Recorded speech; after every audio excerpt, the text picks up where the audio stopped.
which is a mindset of over-trusting in myself. Right.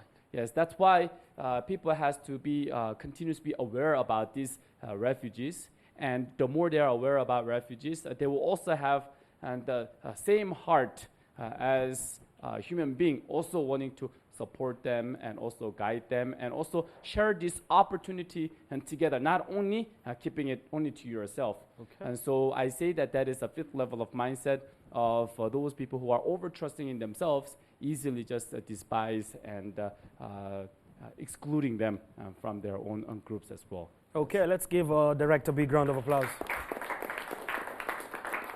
This takes us to the last session of the program where we get now the questions from our audience. Of course, we're going to have 2 or 3 questions and then we can wind up the show. So anyone who has a question, of course, regarding, of course, I can see you smiling. So maybe you can ask your question to Fadali.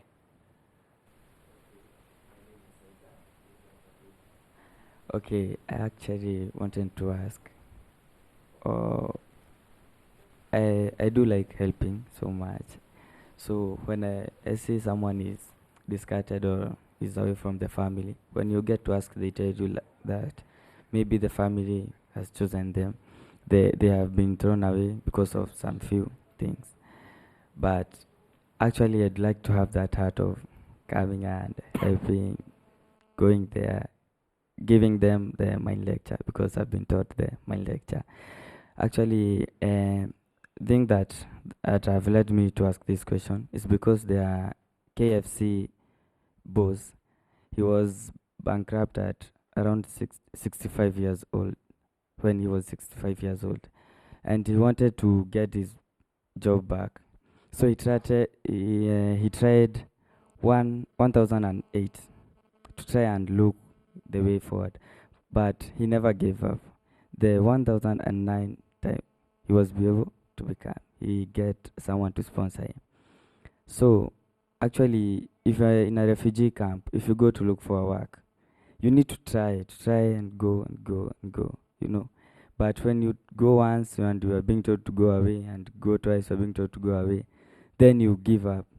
I don't think that you can survive, because there are many. So if you just stay there and wait, okay, you say the UN people will come and help us, you just stay like that, your life will be difficult. You never know how to work, you know.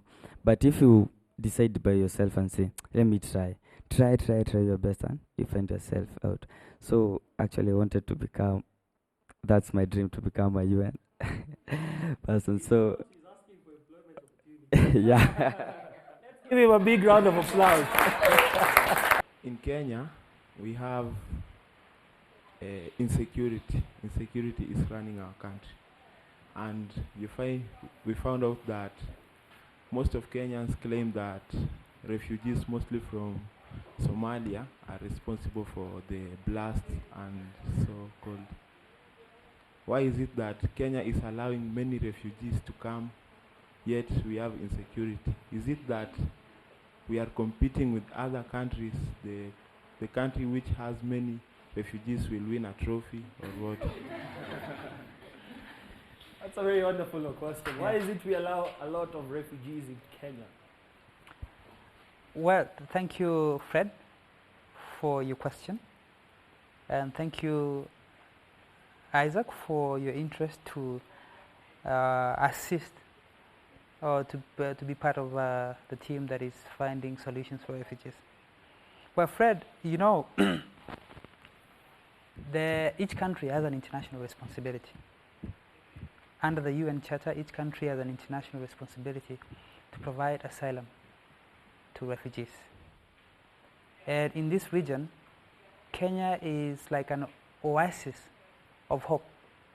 If you look at many countries that surround Kenya, Somalia, Ethiopia, South Sudan to the north, and even to the east, the Great Lakes region, DRC, Congo, Burundi, Rwanda, Uganda, those are countries that have been marred by conflicts in the past years. Tanzania is the only country, and Kenya, that have relatively remained calm. And therefore, those have been countries that give hope to refugees by allowing them to come in and allowing them to live and to find solutions from those two particular countries. And therefore, Kenya, having played that significant role in the past many years, we cannot just all of a sudden come and start saying that, look, we have had enough refugees, we don't want refugees anymore. That's against human rights, and refugees should always be allowed, regardless of their numbers. If it happens that the numbers are many, then the international community will have to look at ways in which it can assist. But look, mentioning of security, you know, security, it's a perception issue. Security is not caused by the presence of refugees, or the lack of security for that matter. Insecurity, even though there are incidences that get reported, and some of them happen to be in refugee camps, but you also know that there are incidences that happen elsewhere besides refugee camps. But because of the perceptive issues and fear and xenophobia, you start hearing claims from everywhere that, you know, these incidents are caused by refugees. If you do your research, that's not true. So it's not right to say that these people should not be allowed in the country, because these are people like you and me. Can you imagine if you flee Kenya, God forbid, and you happen to find yourself in not Somalia, but Uganda, for example, or Tanzania, and even before you stay there for long, you start hearing claims that these Kenyans, they're causing insecurity in our country, we don't want them here. Yet in your own country, you flee because of some reason.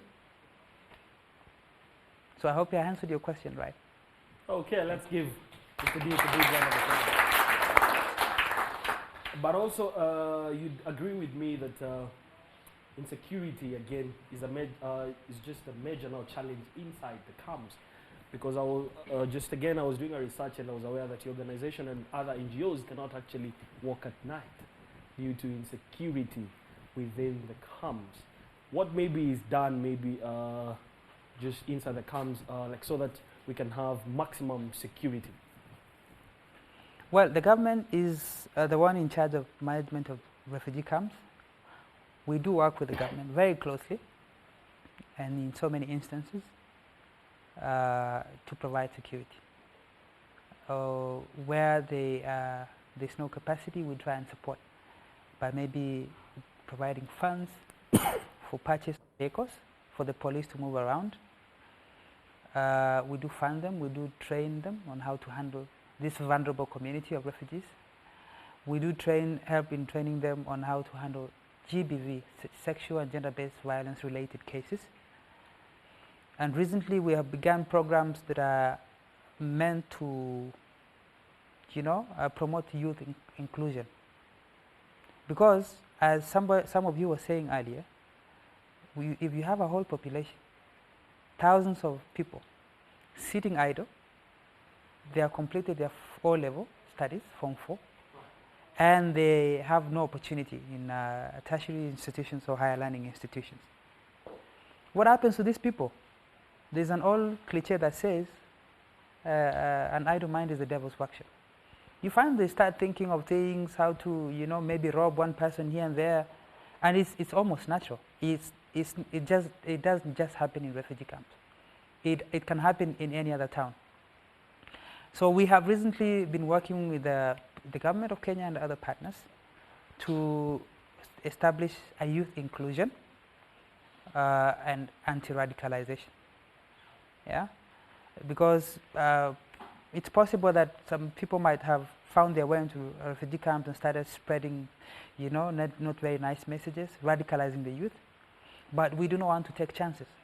The government of Kenya has also not taken chances.